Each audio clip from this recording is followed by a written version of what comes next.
안녕하세요. 책 읽어주는 쌤 하입니다. 오늘 읽어볼 책은 행복한 청소부. 독일의 거리 표지판을 닦는 주인공의 이야기예요. 책 표지에 보이듯이 정말 청소부의 표정은 행복해 보이네요. 이 특별한 청소부의 이야기 지금 시작할게요.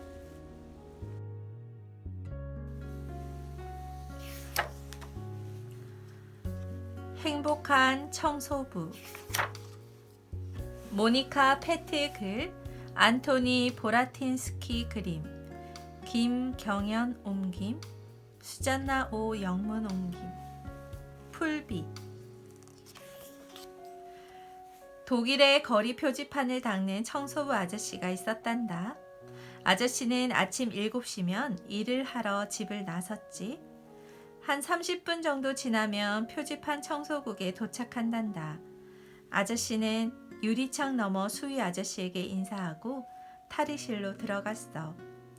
탈의실에서 파란 작업복으로 갈아입고 파란색 고무 장화를 신고 비품실로 건너가 파란색 사다리와 파란색 물통과 파란색 솔과 파란색 가죽천을 받았어.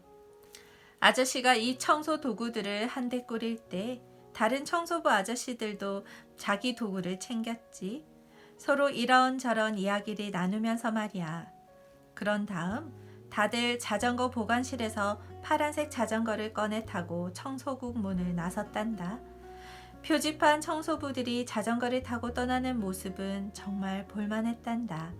마치 커다란 파란 새들이 떼지어 둥지를 떠나는 것 같았어.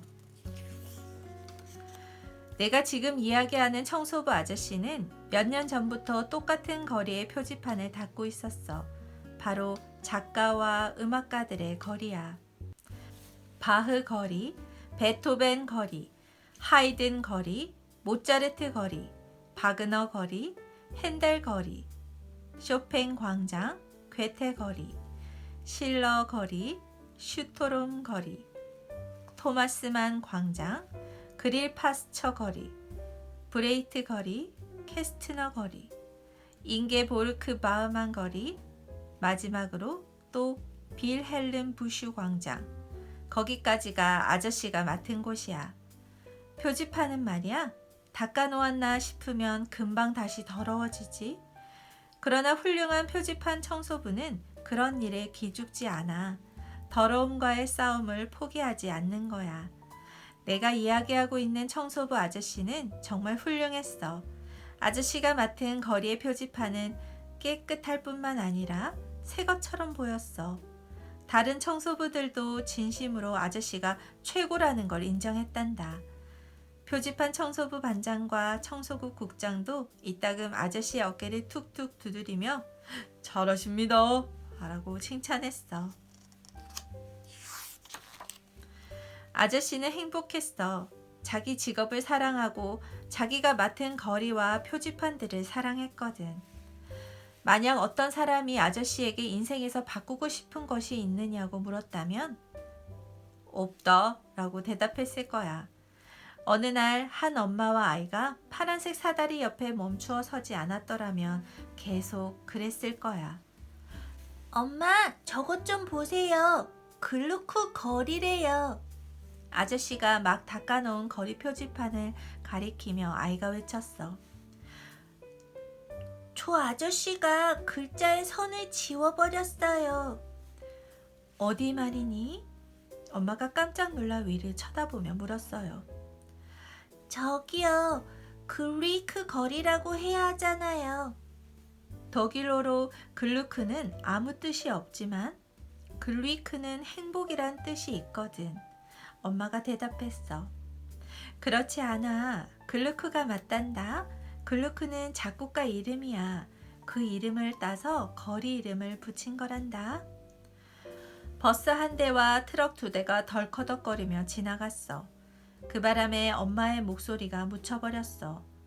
다시 조용해졌을 땐 엄마와 아이는 이미 그 자리를 떠나고 없었어. 아저씨는 당황해서 다시 한번 표지판을 찾아보았어. 문득 글루크라는 사람에 대해 그 아이만큼 아무것도 모른다는 생각이 들었어. 유명한 사람들의 이름을 늘 코앞에 두고 있으면서도 정작 그들에 대해 아무것도 몰랐지 뭐야. 그건 안 되지. 이대로는 안 돼. 아저씨는 생각했어. 아저씨는 사다리에서 내려와 바지 주머니에서 동전을 꺼내 들고 공중에 던졌어. 그림이 나오면 음악가부터 시작하고 숫자가 나오면 작가부터 시작할 생각이었어. 동전이 바닥으로 쨍그랑 떨어지며 반짝반짝 춤을 추며 돌다가 핑그르르 멈추었어. 그림이 나왔어. 아저씨는 몸을 굽혀 동전을 주워들었어. 이제 무엇부터 해야 할지 손으로 동전을 돌리며 곰곰이 생각했어. 근무 시간이 끝날 때까지 기다릴 수 없을 것 같았어. 아저씨는 일을 마치는 5시가 되자 재빨리 자전거에 올랐지. 머리를 휘날리며 표지판 청소국으로 달려가 급히 옷을 갈아입고 집으로 갔어. 문을 열고 들어서자마자 아저씨는 종이와 연필을 찾아 이름을 쭉 썼어. 글루크, 모차르트, 바그너, 바흐, 베토벤, 쇼팽, 하이든, 핸델. 아저씨는 이름들을 다시 한번 훑어보고 앞핀으로 벽에 붙여놓았어. 다음에는 신문을 꼼꼼히 보며 음악회와 오페라 공연에 관한 정보를 모았어. 어떤 것들은 공연 날짜를 수첩에 적어놓기도 했지. 그날이 오면 입장권을 사고 옷장에서 좋은 양복을 꺼내 입고 음악회장이나 오페라 극장으로 갔단다. 이제 내가 부족한 게 뭔지 알 것 같아. 주위가 긴장될 정도로 고요해지면 종종 아저씨의 머릿속에 그런 생각이 스쳤어. 음악 소리가 솟아오르기 시작했어.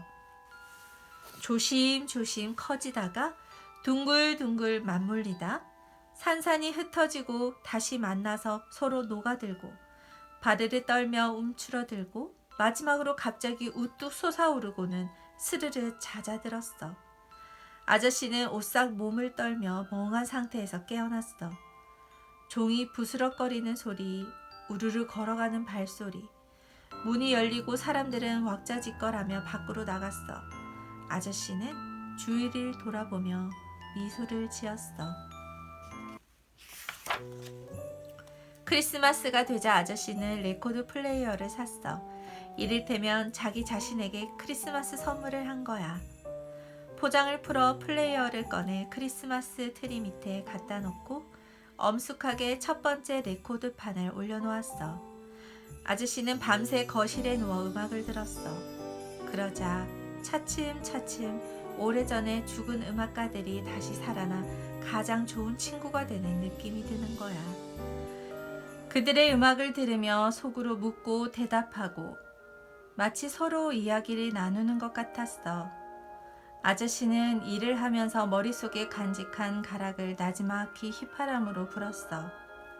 모차르트의 소야곡, 베토벤의 달빛 소나타, 심지어는 오페라 곡까지 외워서 불렀단다. 쉬운 일은 아니었어. 휘파람으로 낼 수 있는 건 언제나 한 가지 소리밖에 없었고 다른 소리들은 상상을 해야 했으니까. 음악가들에게 자신이 생기자 아저씨는 벽에서 명단을 떼어냈어. 종이를 뒤집어 뒷면에다 새로운 이름을 썼어. 이번에는 작가들 이름이었어. 괴테, 그릴파스처, 만, 바우만, 부슈, 브레이트, 실러, 슈토름, 캐스트너. 그러고는 종이를 원래 자리에 도로 붙여놓고 시립 도서관에 가서 이 작가들이 쓴 책을 빌렸어. 몇 주가 지나자 도서관 직원이 아저씨를 알아보고 친절하게 인사를 건넸어. 아저씨는 도서관 최고의 단골 손님이 되었거든. 아저씨는 전에는 한 번도 들어보지 못한 말들을 자꾸만 만나게 되었어. 어떤 말은 무슨 뜻인지 이해가 되지만 어떤 말은 이해가 되지 않았어. 그래서 무슨 뜻인지 알게 될 때까지 되풀이해서 읽었어. 저녁이면 저녁마다 아저씨는 책 속의 이야기들에 잠겨 있었어. 아저씨가 거기서 발견한 비밀들은 음악에서 발견했던 비밀들과 무척이나 비슷했어. 아하, 말은 글로 쓰이는 음악이구나. 아니면 음악이 그냥 말로 표현되지 않은 소리의 울림이거나. 아저씨는 생각했어. 참 안타까운 일이야. 어느 날 아저씨는 동료 청소부들에게 말했어. 좀 더 일찍 책을 읽을 걸 그랬어. 하지만 모든 것을 다 놓친 것은 아니야. 글은 아저씨의 마음을 차분하게도 했고 들뜨게도 했어. 또 아저씨를 곰곰 생각에 잠기게도 했고 우쭐한 기분이 들게도 했어. 기쁘게도 했고 슬프게도 했지. 음악가들이 음을 대하듯 고개사가 공과 고리를 마술사가 수건과 카드를 대하듯 작가들을 글을 대했던 거야. 아저씨는 작가들과도 음악가들과 같이 친구 사이가 되었어. 작가들의 모든 작품을 알게 되었을 때 아저씨는 일을 하면서 특별히 마음에 든 구절을 혼자 읊조려 보았어. 괴테의 마왕, 누가 이렇게 늦은 밤에 바람 속을 달리는가? 브레이트의 악당 매키의 노래. 그 상어는 이빨이 있다네. 얼굴에 이빨이 있다네. 또 슈토름의 백마의 기수나 빌헬름 부슈의 막스와 모리치에 나오는 구절들. 이렇게 아저씨는 멜로디를 휘파람으로 불며 시를 읊조리고 가곡을 부르고 읽은 소설을 다시 이야기하면서 표지판을 닦았어. 지나가던 사람들이 그것을 듣고는 걸음을 멈추었어. 파란색 사다리를 올려보고는 깜짝 놀랐지. 그런 표지판 청소부는 한 번도 만난 적이 없었거든. 대부분의 어른들은 표지판 청소하는 사람 따로 있고 시와 음악을 아는 사람 따로 있다고 생각하잖니? 청소부가 시와 음악을 알 거라고는 상상도 못하지. 그런데 그렇지 않은 아저씨를 보자 그들의 고정관념이 와르르 무너진 거야. 그들의 고정관념은 수채 도랑으로 들어가 타버린 종이 조각처럼 산산이 부서졌어. 사다리 위 아저씨는 자신이 어떤 사건을 일으켰는지 전혀 알아차리지 못했어. 표지판을 박박 문질러 닫고 호호 불어 윤을 냈지. 표지판이 반짝반짝 빛나면 비로소 일을 멈추고 쉬었어.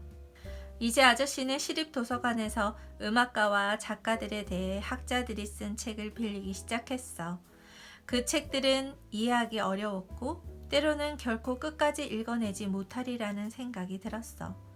시간이 흘러 아저씨는 꽤 나이를 먹었어. 아저씨는 예나 지금이나 표지판을 돌보고 보살폈어. 이따금 손가락 끝으로 이제는 너무도 소중해진 이름들을 어루만지며 일하는 동안 자신에게 음악과 문학에 대해 강연을 했지. 그러던 어느 날 한 가족이 파란색 사다리 옆에 서서 열심히 아저씨 이야기를 들었어. 어떤 두 여자아이는 제잘되던 이야기를 멈추고 아저씨를 올려다보았어. 한 젊은이는 가방을 땅에 내려놓고 귀를 기울였어. 거기에 어떤 선생님과 반 학생들도 함께 와서 듣는 거야. 사람들이 모인 것을 보자 다른 사람들이 그 뒤에 가서 섰어. 아저씨는 아무것도 알아차리지 못했어. 일을 끝내고 여전히 중얼거리며 파란색 사다리를 내려오는데 사람들이 박수를 치는 거야. 아저씨는 얼굴이 빨개졌어. 얼른 물건들을 챙겨 다음 표지판을 향해 파란색 자전거를 밀었어. 사람들이 아저씨를 따라왔어. 아저씨는 부담스러웠지만 어떻게 하겠어? 따라오지 말라고 하기가 쉽지 않았어. 일을 계속하며 강연을 하는 수밖에. 그러면서 밑을 쳐다보지 않으려고 애를 썼어.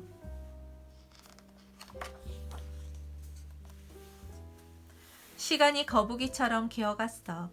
빌헬름 부슈 광장의 교회 시계가 마침내 5시를 가리키자 아저씨는 안도의 한숨을 내쉬었어. 아저씨는 몸을 날리듯 자전거에 올라타고 그곳을 떠났어. 다음 날 아침 사람들은 벌써 바흐 거리에서 아저씨를 기다리고 있었어.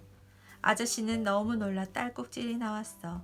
아저씨는 숨을 멈추고 천천히 10까지 센 다음 파란색 사다리로 올라가 첫 번째 표지판을 닦으며 새 강연을 시작했지. 사람들은 아저씨 발꿈치에 바짝 붙어 있었어. 아저씨가 마지막 표지판을 청소하고 마지막 말을 끝내자 사람들은 웅성웅성 칭찬의 말을 주고받았어. 아저씨는 도망치듯 자리를 떠났고 사람들도 뿔뿔이 흩어졌어. 이제 아저씨는 다른 사람들을 생각해야 한다는 걸 깨달았어. 그래서 더욱 열심히 준비를 했어. 웃음거리가 되고 싶지 않았거든. 점점 더 많은 사람들이 강연을 들으러 왔고 점점 더 빽빽하게 파란색 사다리를 에워쌌어. 아저씨는 표지판에서 표지판으로 옮겨가며 사다리를 올라갔다 다시 내려왔지만 이제는 사람들에게 신경 쓰지 않았어. 어느 날 텔레비전 방송 오늘의 인물의 카메라맨과 기자가 왔어. 그들은 일하는 아저씨를 찍고 이것저것 질문을 했지. 아저씨는 밤새 유명해졌어. 이제 모든 것이 온통 뒤죽박죽 되었어. 가는 곳마다 아저씨의 사인을 받으려는 사람들이 진을 쳤어. 편지들이 커다란 자루에 가득 찰 만큼 집으로 날아왔고 표지판 청소부 반장과 표지판 청소부 국장은 아저씨에게 칭찬을 늘어놓으며 꽃다발을 건네주었어. 아저씨 때문에 표지판 청소국의 위신이 높아졌거든. 4군데 대학에서 강연을 해달라는 부탁이 왔어. 그렇게 하면 아저씨는 훨씬 유명해질 수 있을 거야. 하지만 아저씨는 거절하기로 결심하고 답장을 썼어. 나는 하루 종일 표지판을 닦는 청소부입니다. 강연을 하는 건 오로지 내 자신의 즐거움을 위해서랍니다. 나는 교수가 되고 싶지 않습니다. 지금 내가 하는 일을 계속하고 싶습니다. 안녕히 계세요. 그리고 아저씨는 지금까지 그랬듯이 표지판 청소부로 머물렀단다.